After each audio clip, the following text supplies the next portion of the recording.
And so when I got to Houston, the Lord told me to come. So I came, and I didn't have no money. I didn't have a job. I didn't have a place to live. And I went to my first conference. It was in Atlanta, Georgia. I had never been there. It was a dancing conference. And while I was there, the lady there was from Houston. And she was a prophetic dancer. And she woke me up out of my sleep on our way to go catch the airplane. We was preparing to, catch the airplane. And she said, the Lord keep dealing with me. Where are you living? What's going on with your living arrangements? And at that time, the door had closed where I was. Our season was up. And so I said, well, God is moving me. I'm in a place of transition. And so she began to talk, because I'm in this place. I don't know where I'm supposed to go. And she's like, I have a house in Houston. So I listened, and I came to Houston. I was here, came and visited about a week and a half, went back and prayed everything. God said yes. So I came.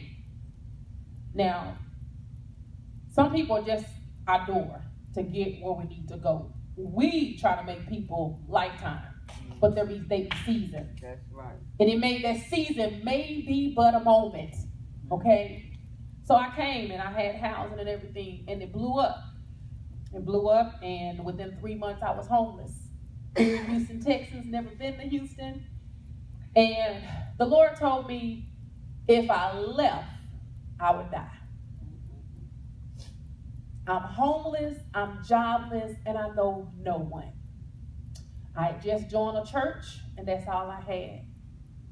I slept in my car for about 3 weeks in Walmart parking lot and McDonald's parking lot, and went to the church when it happened, and they knew I was homeless. I was in ministry, dancing and everything. But they didn't help me.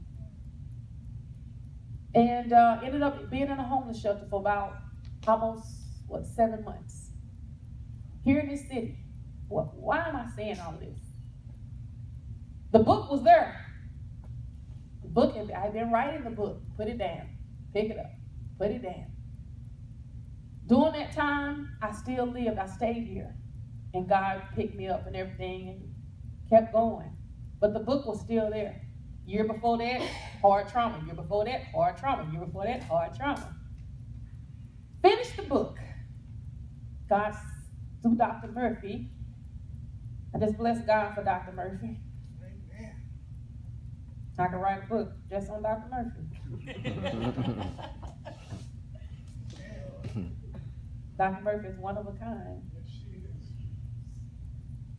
This is a very emotional day. It's good. When I tell you what God says, I'll be a mother and I'll be a father. He'll do that. In the time. And he'll send you mothers. He'll send you fathers in time.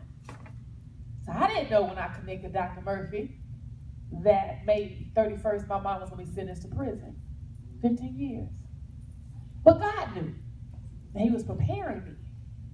And on that same day, he dropped in my spirit to push out this book. On that day.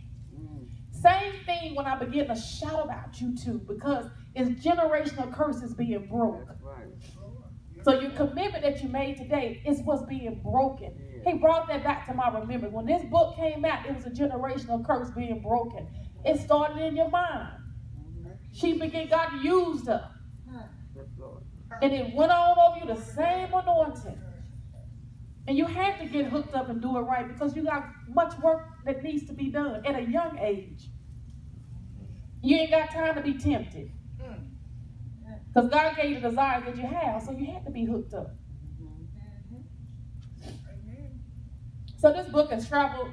13 years. I had 13 years of endometriosis. And if you ever knew what endometriosis felt like, it's the worst pain when a woman's pelvic feel like somebody is literally stumping you 24/7. Stumping you in your pelvis. I dealt with that for 13 years. Still writing on this book. Went through a divorce. Writing on this book. Abuse. Writing on this book. Homeless. More than once. Writing on this book. Spirit and flesh dancing together is one. We have to, the flesh got to die. So my flesh had to die so I could push out this book in order that the Christ that's on the inside of me could live. I always say, God, rest, rule, and abide in me. God, rest, rule, and abide. Woo, just stay right there, because it'll keep me out my flesh. I would have gave up. I would have died while I was out there. I would have threw in the towel. I would have stopped dancing. You been in pain, popping pills. Oh, I ate ibuprofen. It was, and the doctor told me, see, God is good. God is good. My inside should have been jacked up because of how much ibuprofen I took a day. You only supposed to take, what, 2? I took, when it wasn't prescribed, I took sometimes the single little pills. I took 4 sometime every 2 to 4 hours for 13 years. And she said my kidneys and everything should have been messed up. That's nobody but God. But I had no insurance. But I know I was covered. Come on here, testify. Pushing out this book. Worship. I'm a worshiper. That's what saved me, in all of it was my worship and my praise. Out of every obstacle, out of everything, it was my worship and my praise. So this book is going to tell you nothing but the truth of how I survived. This was my survival technique: worshiping, dancing, praising. And just entering into, just trusting God. See, when we go into worship, we lose ourselves. That's how this came. I lost myself. I literally lost my mind. I don't even have my mind today. God got it. Amen. I have lost my mind. He got it. And whatever he won't do with it, he can do with it. And so, one thing that it's just so much in here, but the first chapter, spirit, flesh at war. That's all of our story. The flesh is, we're always at war with our flesh. So the spirit is willing, but the flesh is weak. There's always a war going on. And so,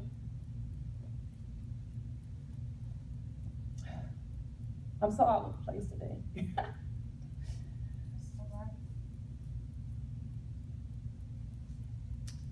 In position, but no submission. We have a lot of that going on, right? In position, no submission. Think it's all about you. It ain't about you. And it wasn't from the beginning. It ain't about you now.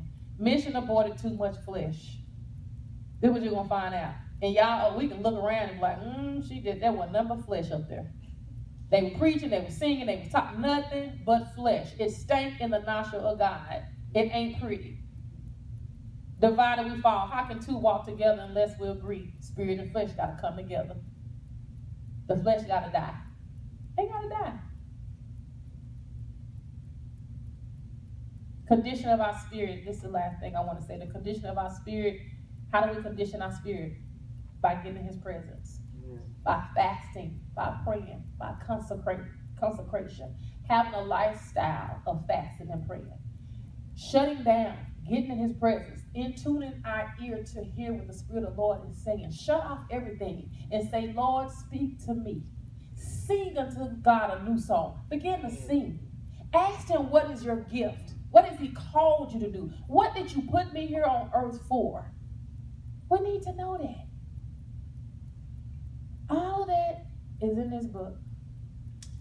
And this is your commission as a worshiper. Not a dancer, but as a worshiper. If you call to God, you are a worshiper. And it says, worshiper. God has called you to be his worshiper. Dancer for him. You were called to dance and eradicate the plots and plans of the enemy. Eradicate, to uproot, to pull up, to destroy, to dismantle anything that's not like God. That's what eradicate means. The plots and plans of the enemy. Dancing the dance of deliverance. Spirit and flesh dancing together as one was rigged so that you can tap into a realm of worship that you have never experienced by equipping you, giving you truth and strategies to overcome the temptations that worshipers struggle and fight with. You will know that you were handpicked to be the glory carrier of God's presence, an atmosphere changer. You have danced before the King, but now you will learn how to dance with the King. Spirit and flesh dancing together as one.